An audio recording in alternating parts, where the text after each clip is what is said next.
तो देखिए, पिछली कक्षा में हम स्विस संघीय कार्यपालिका के बारे में पढ़ रहे थे और हमने ये पढ़ा था कि स्विट्जरलैंड की संघीय कार्यपालिका 7 सदस्यों से मिलकर बनी है, जिसे हम संघीय परिषद कहते हैं।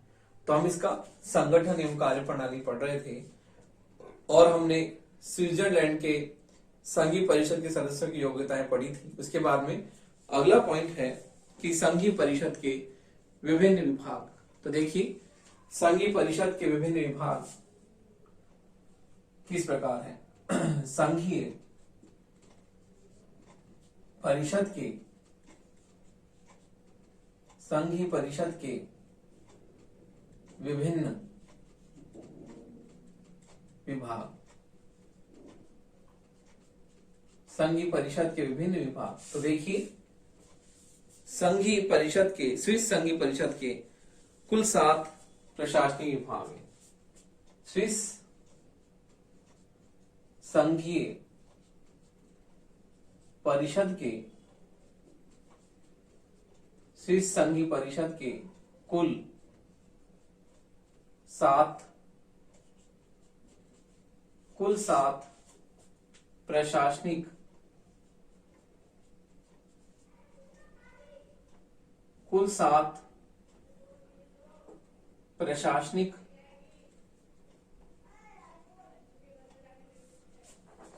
प्रशासनिक विभाग हैं।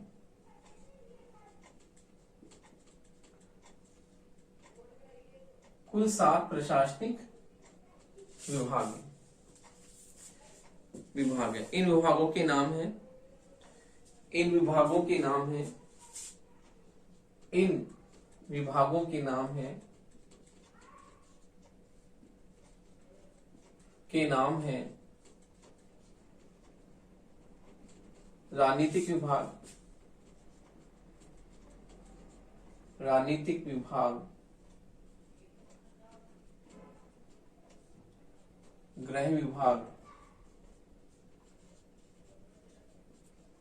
राजनीतिक विभाग, गृह विभाग, न्याय व पुलिस विभाग,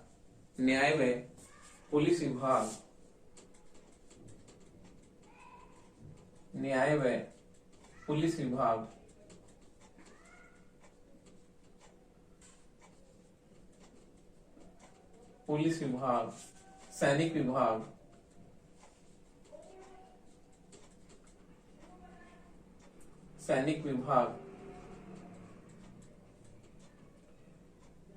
न्याय व पुलिस विभाग, सैनिक विभाग, वित्त व प्रशुल्क विभाग,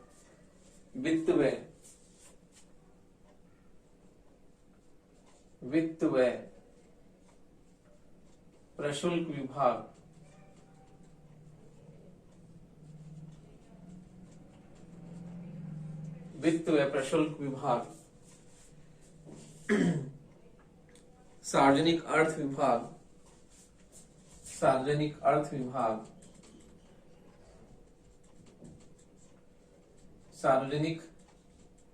अर्थ विभाग,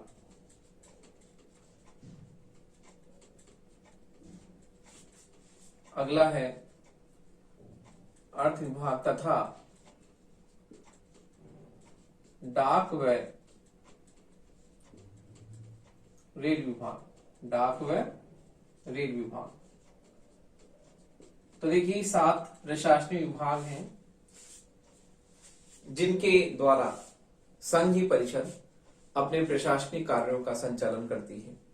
तो देखिए, संघीय परिषद के 7 प्रशासनिक विभाग हैं: राजनीतिक विभाग, गृह विभाग, न्याय व पुलिस विभाग, सैनिक विभाग, वित्त व प्रशुल्क विभाग, सार्वजनिक अर्थ विभाग तथा डाक व रेल विभाग। तो ये 7 जो है प्रशासनिक विभाग हैं जिनके माध्यम से स्विस संघीय कार्यपालिका अपने प्रशासनिक कार्यों को कुशलता पूर्वक करती है। तो देखिए, ये 7 विभाग बहुत ही महत्वपूर्ण है। इन 7 विभागों के द्वारा स्विस संघीय कार्यपालिका अपने प्रशासनिक कार्यों का निर्वाह करती है। तो देखिए, हमने संघीय परिषद का संगठन देखा। अब हम संघीय परिषद की कार्यप्रणाली देखते हैं कि संघीय परिषद की कार्यप्रणाली क्या है।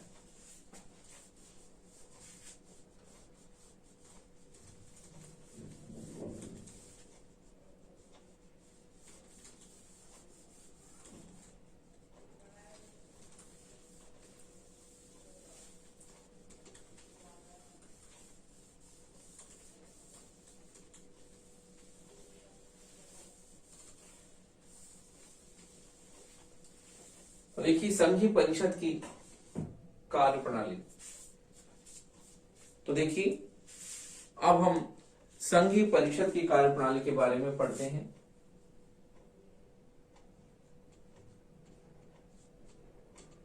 संघीय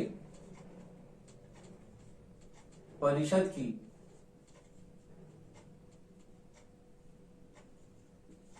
कार्य प्रणाली। संघीय परिषद की कार्य प्रणाली।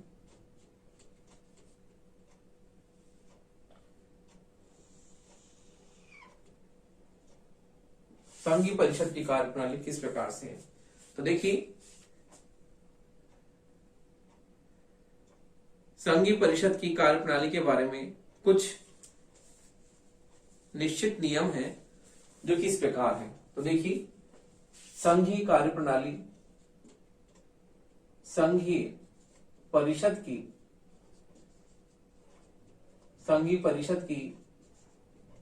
कार्य प्रणाली के बारे में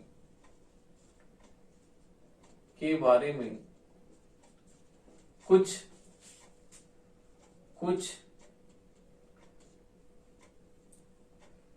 कार्य प्रणाली के बारे में कुछ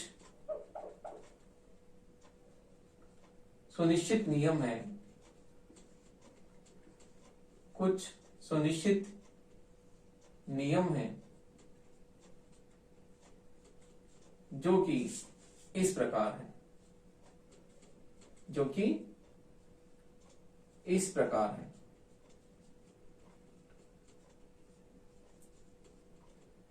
तो देखिए कुछ नियम है इस कार्य प्रणाली के बारे में। पहला है कि संघीय परिषद की बैठक सप्ताह में एक बार होना अनिवार्य है। तो देखिए संघीय परिषद की बैठक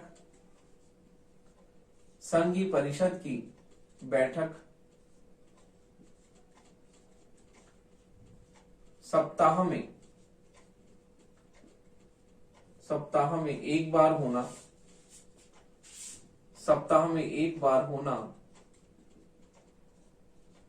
अनिवार्य है।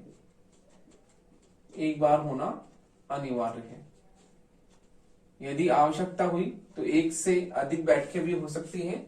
आवश्यकता पर डिपेंड है कि आवश्यकता पड़ने पर अधिक बैठकें भी आयोजित की जाती है। अगला है बैठक के संचालन के लिए गणपूर्ति 4 है। बैठक के संचालन के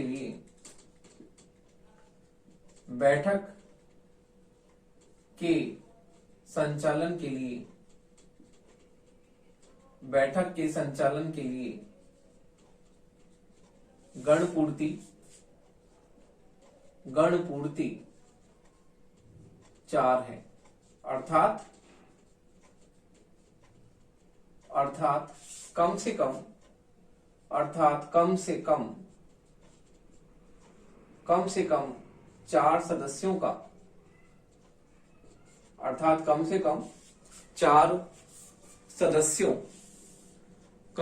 4 सदस्यों का उपस्थित होना 4 सदस्यों का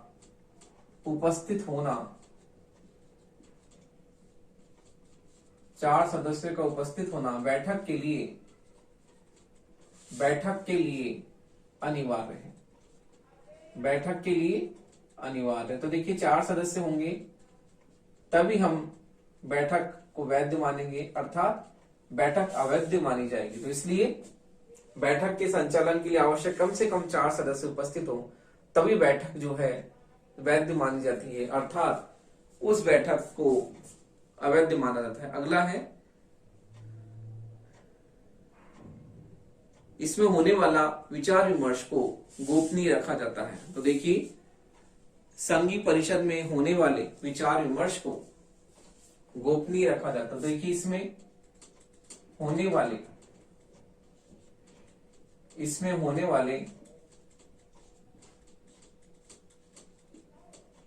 विचार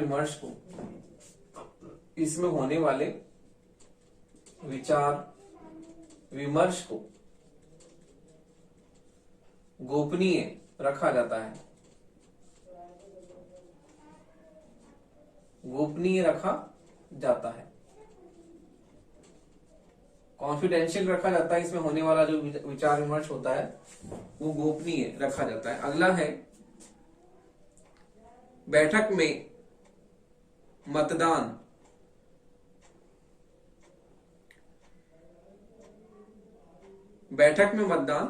हाथ उठाकर किया जाता है। अगला है बैठक में मतदान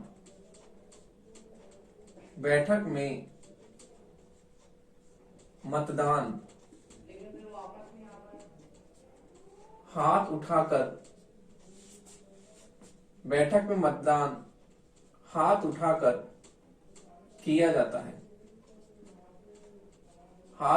किया जाता है। लेकिन यह भी आवश्यक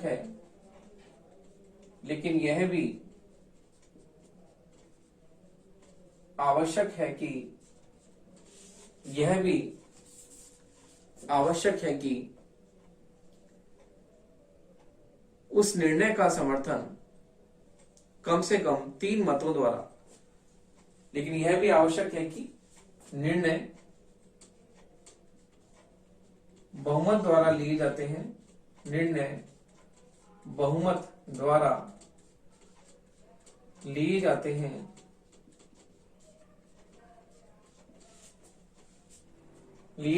लेकिन फिर भी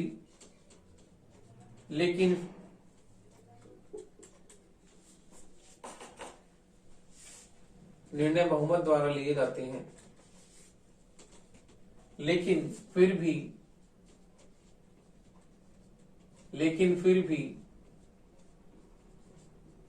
उस निर्णय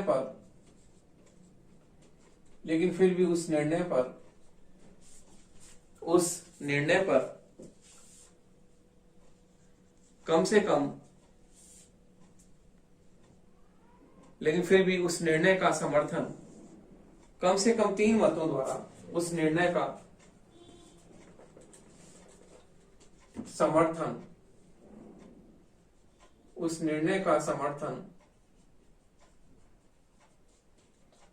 कम से कम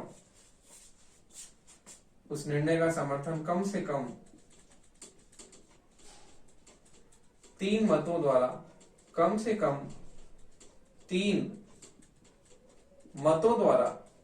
किया गया हो। तो देखिए हम देखते हैं कि संघीय परिषद की कार्यप्रणाली हम पढ़ रहे हैं और हमने देखा कि इसमें बैठक के लिए 4 सदस्यों का होना अनिवार्य है, कि बैठक गणपूर्ति 4 सदस्यों द्वारा होती है। यदि 4 सदस्य उपस्थित नहीं है तो बैठक वैध नहीं मानी जाती। उसी के साथ ही इसमें होने वाला विचार विमर्श को गोपनीय रखा जाता है, जो भी विचार विमर्श होता है वो कॉन्फिडेंशियल होता है। फिर है बैठक में मतदान हाथ उठाकर किया जाता है, तो इसमें मतदान हाथ उठाकर करते हैं, फिर भी हम देखते हैं कि निर्णय तो बहुमत द्वारा होते हैं, फिर भी ये आवश्यक है कि उस निर्णय का समर्थन कम से कम 3 मतों द्वारा किया गया हो, कम से कम 3 वोट उसके पक्ष में हो, तो ये भी आवश्यक है। अगला हम देखते हैं कि संघीय परिषद की बैठकों का संचालन उसके अध्यक्ष द्वारा किया जाता है।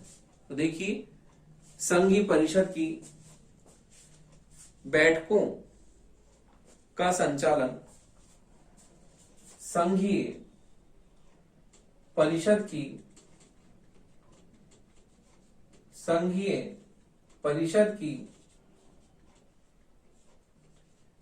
बैठकों का संचालन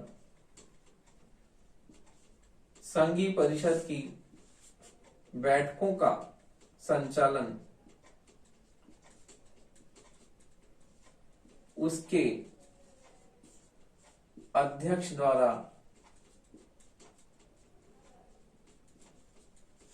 किया जाता है, उसके अध्यक्ष द्वारा किया जाता है।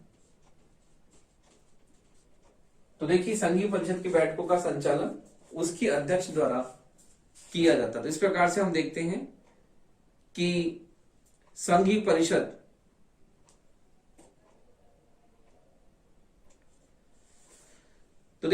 परिषद में हमने कार्यप्रणाली के बारे में देखा कि संघ परिषद की कार्यप्रणाली किस प्रकार से जो है एक परिषद के द्वारा संचालित होती है और ये एक मंत्रिमंडल की तरह ही कार्य करता है। तो देखिए इस प्रकार से हम देखते हैं कि संघीय परिषद की कार्यप्रणाली हमने देखी कि किस प्रकार संघीय परिषद जो है एक परिषद के माध्यम से जो है कार्य करती है। तो देखिए हम संघीय परिषद के कार्य एवं शक्तियां हम देखते हैं कि संघीय परिषद के कार्य एवं शक्तियां क्या है। तो देखिए इसके बाद में संघीय परिषद के कार्य संगठन के बाद में अगला टॉपिक आता है आपका संघीय परिषद के कार्य एवं शक्तियां। तो देखिए संघीय परिषद के कार्य एवं शक्तियों के बारे में हम चर्चा करते हैं कि संघीय परिषद के कार्य एवं शक्तियां क्या है।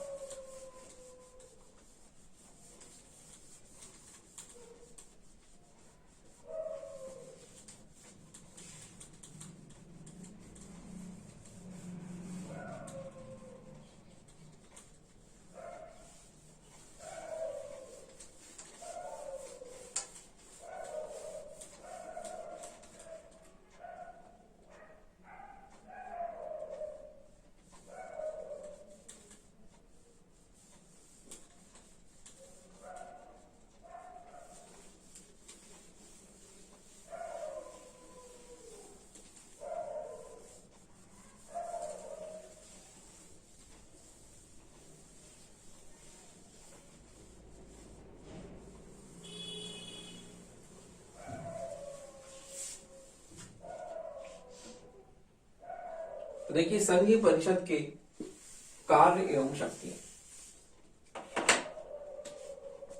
संघीय परिषद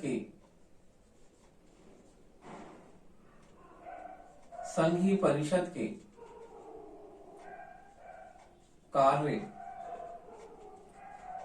एवं शक्तियां। तो देखिए संघीय परिषद के कार्य एवं शक्तियां किस प्रकार हैं। हम देखते हैं कि स्विट्जरलैंड में जो है स्विस संविधान के अनुच्छेद 102 के अंतर्गत स्विस संविधान के अनुच्छेद स्विस संविधान के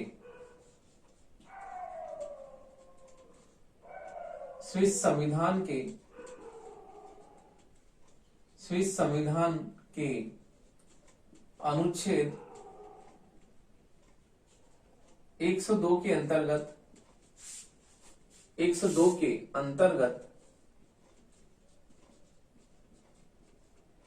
स्विस संघीय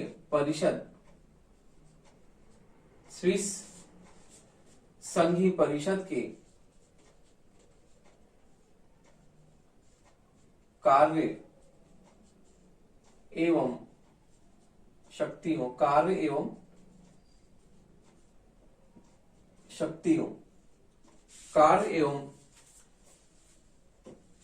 शक्तियों का विवरण दिया गया है। तो देखिए शक्तियों का विवरण दिया गया है।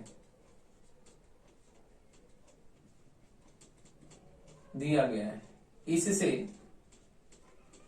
यह स्पष्ट होता है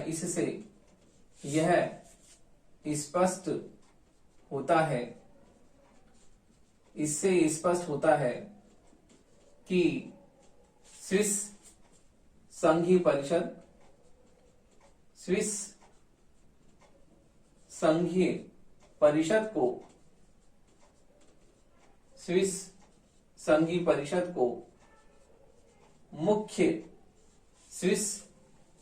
परिषद को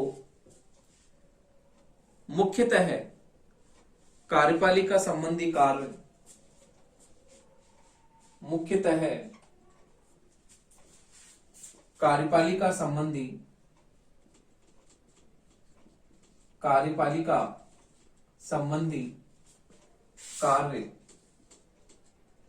कार्यपालिका संबंधी कार्य एवं शक्तियां, कार्यपालिका संबंधी कार्य एवं शक्तियां सौंपी गई है, सौंपी गई है। कार्यपालिका संबंधी कार्य एवं शक्तियां सौंपी गई हैं। तो देखिए, स्विस संघीय परिषद की कार्य एवं शक्तियां इस प्रकार है। तो देखिए, स्विस संघीय परिषद की, स्विस संघीय परिषद के, स्विस संघीय परिषद के प्रमुख कार्य एवं शक्तियां, प्रमुख कार्य एवं शक्तियां एवं शक्तियां, प्रमुख कार्य एवं शक्तियां निम्नलिखित है, निम्नलिखित है। तो देखिए, स्विस संघीय परिषद को कार्यपालिका, विधायी, न्यायपालिका, वित्तीय क्षेत्र में महत्वपूर्ण शक्तियां प्राप्त, उनका वर्णन हम करते हैं इस प्रकार कि स्विस संघीय परिषद की प्रमुख जो है शक्तियां इस प्रकार है। पहला है कार्यपालिका संबंधी कार्य एवं शक्तियां। तो देखिए, कार्यपालिका संबंधी कार्य एवं शक्तियां, कार्यपालिका संबंधी, कार्यपालिका संबंधी कार्य एवं शक्तियां, कार्यपालिका संबंधी कार्य एवं शक्तियां।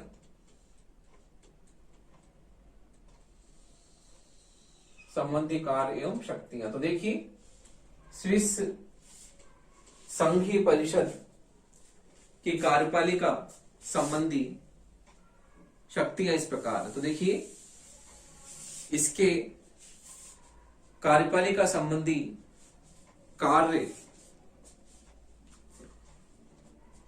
शक्तियां इस प्रकार। तो देखिए, इसके कार्यपालिका संबंधी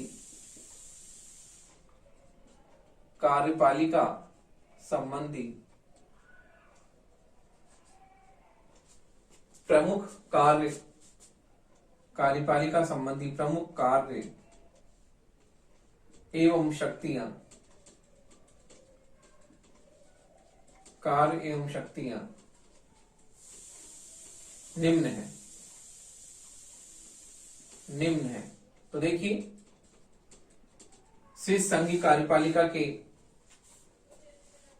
प्रमुख कार्य एवं शक्तियां इस प्रकार है। पहला है संघीय परिषद सार्वजनिक प्रशासन की नीतियों को, संघीय परिषद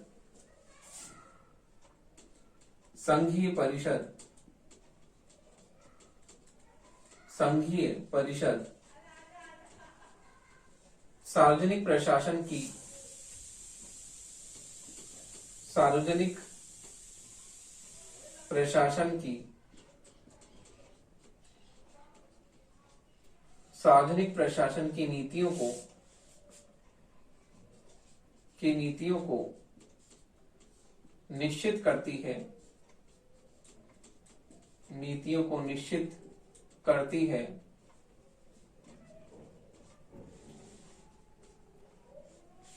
नीतियों को निश्चित करती है और इन पर संघीय सभा की स्वीकृति निश्चित करती है और इन पर संघीय सभा की स्वीकृति, इन पर संघीय सभा की, इन पर संघीय सभा की स्वीकृति प्राप्त करती है, संघीय सभा की स्वीकृति प्राप्त करती है।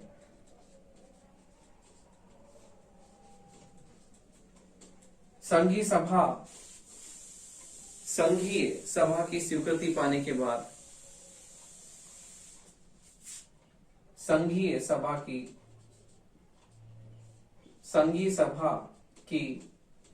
स्वीकृति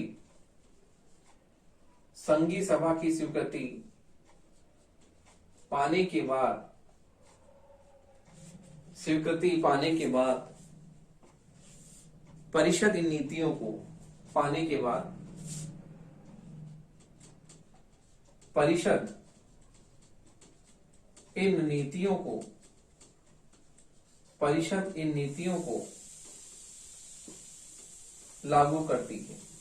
परिषद इन नीतियों को लागू करती है। तो देखिए, कार्यपालिका संबंधी कार्य एवं शक्तियों में पहली है कि संघीय परिषद सार्वजनिक प्रशासन की नीतियों को निश्चित करती है और इन पर संघीय सभा की स्वीकृति पा लेने के बाद ही जो है इन नीतियों को लागू करती है। तो इस प्रकार हम देखते हैं कि संघीय परिषद सार्वजनिक प्रशासन की नीतियों को निश्चित सर्वप्रथम करती है और संघीय सभा की स्वीकृति पा लेने के बाद ही जो है इन नीतियों को लागू करती है। अगला हम देखते हैं, अगला है संघीय सभा द्वारा पास किए गए कानूनों को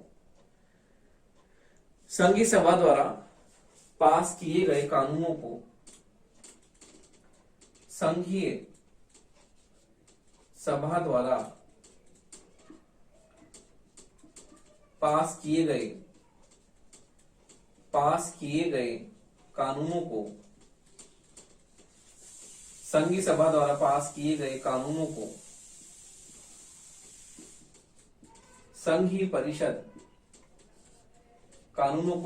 परिषद लागू करती है। संघीय परिषद लागू करती है। संघीय परिषद लागू करती है अर्थात कानूनों को लागू करती है। कानूनों को लागू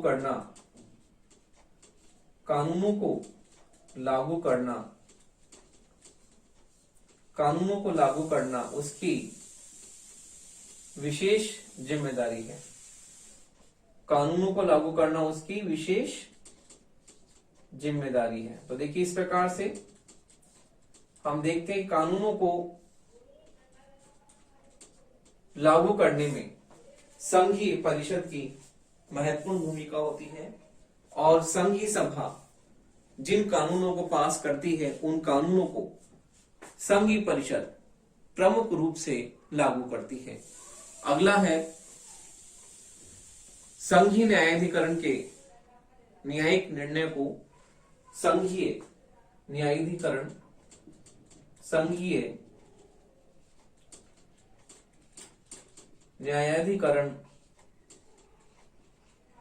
के निर्णयों को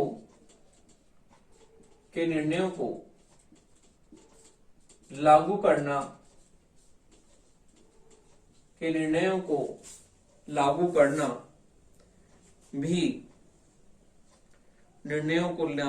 भी के न्यायिक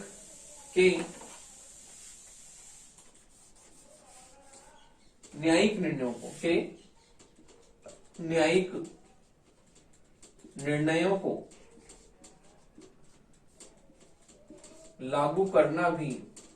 लागू करना भी संघीय परिषद का कार्य है। तो देखिए, इस प्रकार संघीय परिषद कार्यपालिका संबंधी महत्वपूर्ण कार्यों को संपन्न करती है और इस प्रकार हम देखते हैं कि संघीय सभा द्वारा पास किए कानूनों को संघीय परिषद लागू करती है।